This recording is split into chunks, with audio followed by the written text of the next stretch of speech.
खुदावंद यीशु मसीह में आप सबकी सलामती हो। मौजूद सामईन, हम जिस माहौल में रह रहे हैं इसमें गलत फहमियाँ फैलाने का रवाज है।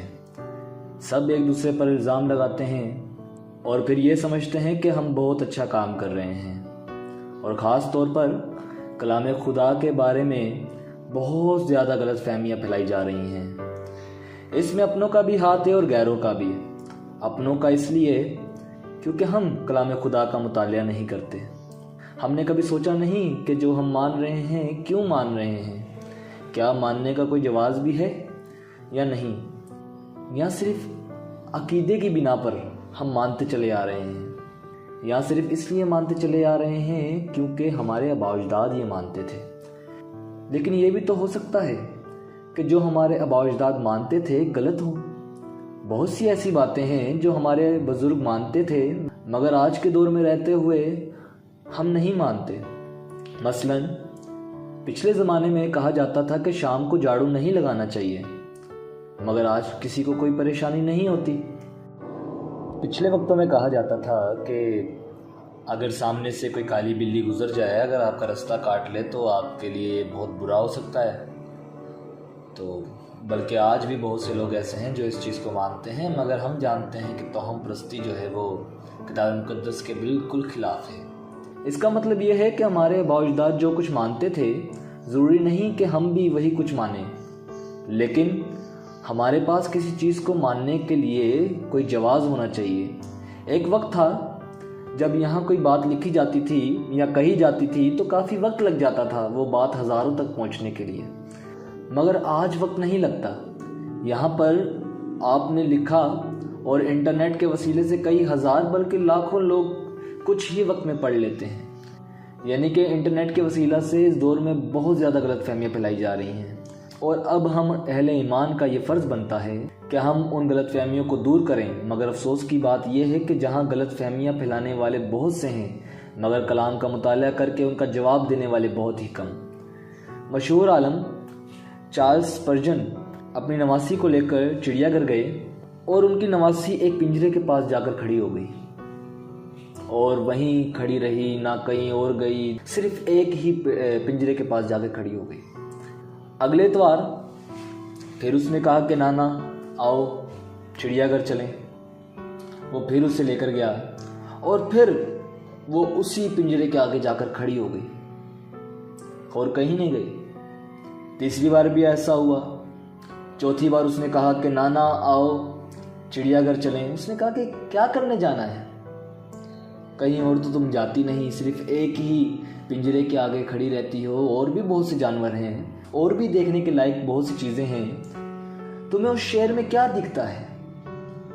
उस लड़की ने कहा कि नाना मैं देखती हूँ कि लोग उस शेर को पत्थर मारते हैं, मूंगफलियाँ मारते हैं, लकड़ियाँ मारते हैं, तो मैं सोचती हूँ कि नाना चिड़ियाघर वाले दो आदमियों को इसकी मुहाफ़ज़त के लिए क्यों नहीं रख देते, ताकि लोग इसको परेशान ना करें, ताकि लोग इसे मारे नहीं।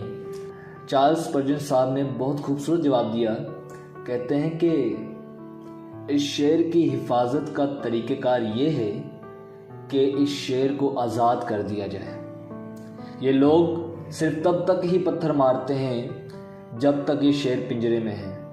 अगर आज इस शेर को आज़ाद कर दिया जाए तो कोई इसके पास भटकेगा भी नहीं। सो अपनों ने ये किया कि किताब मुकद्दस को किसी कपड़े में लपेट कर ऊंची जगह पर संभाल कर रख दिया। बहुत से ऐसे लोग भी हैं जो इसको रोज़ाना खोलते हैं, चूमते हैं, अपनी आंखों पे लगाते हैं, साफ़ करते हैं और फिर उसी जगह पर रख देते हैं, मगर पढ़ते नहीं। दूसरे लफ्ज़ों में अपनों ने इस किताब मुकद्दस को पिंजरे में बंद कर दिया। अब जिसका दिल चाहता है इसे पत्थर मारता है। अल्फाज सख्त हैं, बर्दाश्त कीजिएगा। वाकई ऐसा है कि अपनों ने इस किताब मुकद्दस को पिंजरे में बंद कर दिया। जिसका दिल चाहता है इसे पत्थर मारता है। लेकिन अगर हम अहले ईमान इस किताब को पढ़ें, इसका मुतालिया करें, दूसरे लफ्ज़ों में अगर हम इस किताब मुकद्दस को पिंजरे से आज़ाद कर दें तो ये अपना तहफ़्फ़ुज़ आप करने की सलाहियत रखती है। इस किताब में आपको मोतरज़ीन के हर एतराज़ का जवाब मिलेगा। इसके अलावा किताब मुक़द्दस में ज़िंदगी के बहुत से अहम सवालात के जवाब भी मौजूद हैं कि हम कहाँ से आए, हमारा इस दुनिया में आने का मकसद क्या है, ये दुनिया किस तरह वजूद में आई वगैरह। ऐसे बहुत से सवाल हैं जिनका जवाब इस किताब मुक़द्दस में मौजूद है। बस हमें किताब मुक़द्दस को पढ़ने और उसका बगौर मुतालिया करने की ज़रूरत है। मोअज़्ज़िज़ सामाईन, इस वीडियो में हम कलाम मुक़द्दस का मुतालिया करना सीखेंगे। आज हम सीखने वाले होंगे कि किताब मुक़द्दस का मुतालिया कैसे किया जाए। इस वीडियो में किताब मुक़द्दस का मुतालिया करने के लिए 5 आसान तरीके बताए जाएंगे, जिनमें से पहला है दुआ। आइए हम कलाम मुक़द्दस में से निकालते हैं इमसाल की किताब, उसका 23 बाब, उसकी 26 आयत। कलाम खुदा में मरकूम है, ऐ मेरे बेटे अपना दिल मुझको दे और मेरी राहों से तेरी आंखें खुश हों। दुआ में सबसे पहला काम यह है कि हमें खुदावंद को अपना दिल देना है ताकि हम खुदावंद की राहों से खुश हो सकें। ज़बूर 119 उसकी 18वीं आयत में लिखा है कि मेरी आंखें खोल दे ताकि मैं तेरी शरीयत के अजायब देखूं। खुदावंद से इल्तिजा करनी है कि खुदावंद हमारी आंखें खोल दे ताकि हम खुदावंद के कलाम मुक़द्दस को अच्छे तरीके से सीख सकें, उसके अजायब देख सकें। ये दुआ का अमल हमें सबसे पहले करना है ताकि हम अच्छे तरीके से खुदावंद के कलाम मुक़द्दस का मुतालिया कर सकें, ताकि खुदा का पाक रूह हमारा गाइड हो। जब हम दुआ करते हैं तो खुदा पाक रूह हमारी रहनुमाई करता है।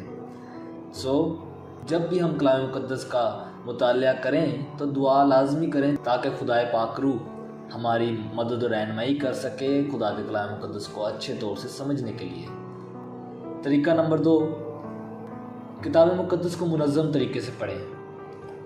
कलाम खुदा में मरकूम है कि हर एक सहीफ़ा जो खुदा के इल्हाम से है, तालीम और इल्ज़ाम और इस्लाह और रास्तबाजी में तरबियत करने के लिए फ़ायदेमंद भी है।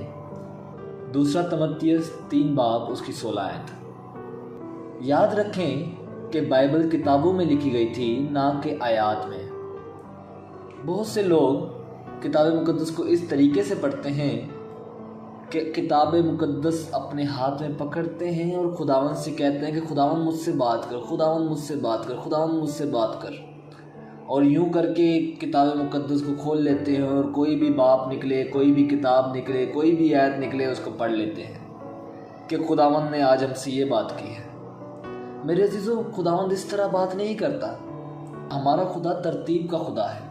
हमें चाहिए कि किताब मुक़द्दस को तरतीब से पढ़ें, ना कि बीच से कोई भी आयत निकाल कर। खुदावंद इस तरह बात नहीं करता। पूरी किताब को देखें और बड़ी तस्वीर देखें, इसका लुत्फ़ लें बगैर किसी खलफशार के। इसे एक ही नशिस्त में पढ़ें कि हम जब किताब मुक़द्दस पढ़ने बैठें तो एक आयत पढ़कर, 2 आयत पढ़कर या चंद एक आयत पढ़कर बार फिर उठ गए, फिर दोबारा बैठ गए, फिर उसको पढ़ने लग गए। इस तरह नहीं, बल्कि तन्हाई में और इससे लुत्फ़अंदोज़ होकर इसको पढ़ना है बगैर किसी खलफशार के। इसे एक ही नशिस्त में पढ़ना है। यहाँ का एक इक़्तिबास और वहाँ का इक़्तिबास मत लें, यानी कि एक आयत यहाँ से, फिर एक आयत वहाँ से, फिर एक आयत वहाँ से। इस तरह नहीं करना हमें उसे तरतीब से पढ़ना है। ये बेहतर है कि ऐसी बाइबल ना रखें जिस पर निशान ज़द हो, क्योंकि मेरे अजीज़ों, बाज़ औक़ात ऐसा होता है कि जब हम किताब मुक़द्दस पढ़ रहे होते हैं जिस पर निशान लगाए होते हैं या उसे हाईलाइट किया होता है, मेरे अजीज़ों, हमारा ध्यान भटक जाता है। यानी कि पढ़ते पढ़ते अगर अचानक हमारे कोई निशान लगी हुई चीज़ आ जाए तो अपनी पढ़ाई छोड़कर फ़ौरन उस पर ध्यान जाता है कि ये मैंने क्यों लगाया था। हमारे पास ऐसी बाइबल होनी चाहिए जिस पर कोई निशान ना हो, ताकि हम मुनज़्ज़म तरीके से पढ़ सकें। एक पूरी किताब को मुनज़्ज़म तरीके से पढ़ें, फिर अबवाब पढ़ें, फिर आयत का मुतालिया करें, आयत ब आयत तरतीब से। हम अक्सर इस तरह करते हैं कि हम पहले ही आयत ब आयत तफसीर पर चले जाते हैं, जबकि हमें चाहिए कि पहले किताब मुक़द्दस का मुतालिया करें, फिर अबवाब का मुतालिया करें, फिर उसके बाद आयत बायत तफसीर में जाएं और उसके बाद सवाल पूछें कि इस हवाले का क्या मतलब था। मतन का बगौर अक्ली और अच्छी तरह मुतालिया किया जाए ताकि असल मायने तलाश किए जा सके। इसका तरीका नंबर 3 है तलाश। खुद को तलाश करने के बजाय मसीह की तलाश करें। हमारा जहन साफ और बच्चों जैसा होना चाहिए। मेरे अजीज़ों, बाज़ औक़ात ऐसा होता है कि हम कलाम मुक़द्दस के पास आते हैं अपने सवालात को लेकर, इसे खोलते हैं, इसे पढ़ने लगते हैं, इसे पढ़ते हैं और अपने सवाल का जवाब ढूंढने की कोशिश करते हैं। ये बहुत ही अच्छी बात है। हमें चाहिए कि अपने सवालों को इस किताब मुक़द्दस के पास लेकर आए, इसमें से तलाश करें, लेकिन अपने सवाल के साथ पहले ही अपना जवाब ना सोच के आए, पहले ही जवाब जहन में रख कर ना आए। जहन बिल्कुल साफ होना चाहिए, बच्चों जैसा होना चाहिए कि जिस तरह एक माँ बाप या जिस तरह उस्ताद बच्चों को सिखाता है, हमें ऐसे आना चाहिए कि खुदावंद हमें सिखाए। अगर हम इस किताब मुक़द्दस के पास आएंगे और पहले से अपने जहन में जवाब सोच कर आएंगे कि मुझे इस जवाब के लिहाज से आयतें चाहिए, तो खुदा आपसे कभी बात नहीं करेगा, बल्कि हम सिर्फ उसमें खुद को तलाश कर रहे हैं, मसीह को तलाश नहीं कर रहे। मेरे अजीज़ों, जब भी आप खुदावंद की कलाम मुक़द्दस को पढ़ें या कोई सवाल खुदावंद के ज़ुर में लेकर आएँ, तो उसका जवाब पहले से ही सोच कर ना आए कि मैंने इस जवाब के मुताबिक आयत ढूंढनी है, बल्कि सिर्फ सवाल लेकर आए। तलाश करने के लिए हिकमत मांगें। खुदा के कलाम मुक़द्दस में लिखा है, याकूब उसका 1 बाब उसकी 5 आयत में, लेकिन अगर तुम में से किसी में हिकमत की कमी हो तो खुदा से मांगे, जो बगैर मलामत किए सबको फ्याजी के साथ देता है और उसको दी जाएगी। तरीका नंबर 4, चंद एक सवालात अपने आप से पूछें।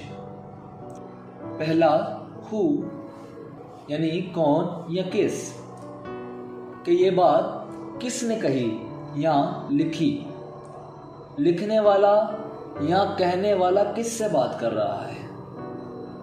दूसरा, व्हाट यानी क्या, ये इबारत क्या कहती है, इसका क्या मतलब है। तीसरा, व्हेन यानी कब, कि ये बात कब वाक़या हुई। चौथा, वेयर यानी कहाँ, कि ये बात किस जगह कही गई। पांचवा, वाई यानी क्यों, कि ये आयत किताब मुक़द्दस में क्यों लिखी गई। छठा, हाउ यानी कैसे, उस ज़माना में इस आयत का इतलाक़ कैसे हुआ। इस आयत का आज के ज़माना में इतलाक़ कैसे होता है, इस आयत का इतलाक़ मुझ पर कैसे होता है। पांचवा तरीका, इतलाक़। पहला, खुदा मुझे क्या कह रहा है। अपने आप से सवाल पूछें कि इस आयत के मुताबिक खुदावंद मुझसे क्या कह रहा है, मुझसे क्या बात कर रहा है, खुदावंद मुझे क्या समझाना चाह रहा है। दूसरा, सियाक़ो सबाक़ से ना हटें। जब हम सियाक़ो सबाक़ से हट जाते हैं, सिर्फ एक ही आयत लेते हैं, सिर्फ एक ही आयत पढ़ते हैं और पूरा सियाक़ो सबाक़ उसका नहीं देखते, तो हमारे लिए उस आयत को समझने के लिए बहुत बड़ी परेशानी बन सकती है। क्या मेरी ज़िंदगी में कोई ऐसा गुनाह है जिसके लिए इकरार और तौबा की ज़रूरत है। इतराफ़ और तौबा का तकाज़ा है कि हम अपने ईमान को बरोए कार लाएं। जैसा कि हमने किताब मुक़द्दस में से पढ़ा कि हर एक सहीफ़ा जो खुदा के इल्हाम से है, तालीम और इल्ज़ाम और इस्लाह और रास्तबाजी में तरबियत करने के लिए फ़ायदेमंद है। मेरे अजीज़ों, खुदा का कलाम हमें तालीम देता है, और जब हम इतलाक़ के अमल में पहुँचते हैं तो एक खुदा का कलाम हमारे माजी पर इल्ज़ाम लगाता है कि तुझ में ये बुराई है, तुझ में ये बुराई है। यूँ कह लीजिए कि खुदा का कलाम हमें आईना दिखाता है कि हम में ये दाग धब्बे हैं। इल्ज़ाम हमेशा माजी पर लगता है। खुदा का कलाम हमारे माजी की फ़िक्र करता है, और इस्लाह हमेशा हाल में की जाती है और तरबियत मुस्तकबिल के लिए होती है। खुदा का कलाम हमारे माजी, हाल और मुस्तकबिल की फ़िक्र करता है। जब हम इतलाक़ के अमल में पहुंचते हैं तो लाजिम है कि हम अपने गुनाहों का इकरार करें और तौबा करें और खुदावंद यीशु मसीह को अपना शख्सी निजात दहिंदा कबूल करने वाले हों। अपने गुनाहों का इकरार और अपने गुनाहों से तौबा करने का मतलब ये है कि मुकम्मल तौर पर हम अपने गुनाहों से मुंह मोड़कर खुदा की मोहब्बत में बढ़ते हुए मसीह को गले लगाएं। हमें अपने आप से सवाल करना चाहिए कि कलाम खुदा की तालीम का मेरे मसाइल, एहसासात, इक़दार, रवैयों, हालात, ज़रूरियात, ख्वाहिशात और रिश्तों से क्या ताल्लुक़ है। अगर हम ये सवाल करते हैं तो यकीन माने कि खुदा का कलाम आपके हर एक सवाल का जवाब देता है। आए हम दुआ करें कि खुदा बाप अपने बच्चों पर अपने गहरे बैदों को इशारा करे, क्योंकि कलाम खुदा में मरकूम है। लूका रसूल की अंजील उसका 10 बाब उसकी 21 आयत में कि उसी घड़ी वो रूह कुदस से खुशी में भर गया और कहने लगा, ऐ बाप, आसमान और ज़मीन के खुदावन, मैं तेरी हम्द करता हूँ कि तूने ये बातें दानाओं और अक्लमंदों से छुपाई और अपने बच्चों पर जाहिर की। हाँ ऐ बाप, क्योंकि ऐसा ही तुझे पसंद आया। खुदावंद हम सबको किताब मुक़द्दस का मुतालिया करने की तौफीक अता फरमाए। आमीन। अगर आपको ये वीडियो अच्छी लगी हो तो इस वीडियो को लाइक करें, शेयर करें और हमारे चैनल को सब्सक्राइब करें। खुदावंद आप सबको बरकत दे। आमीन।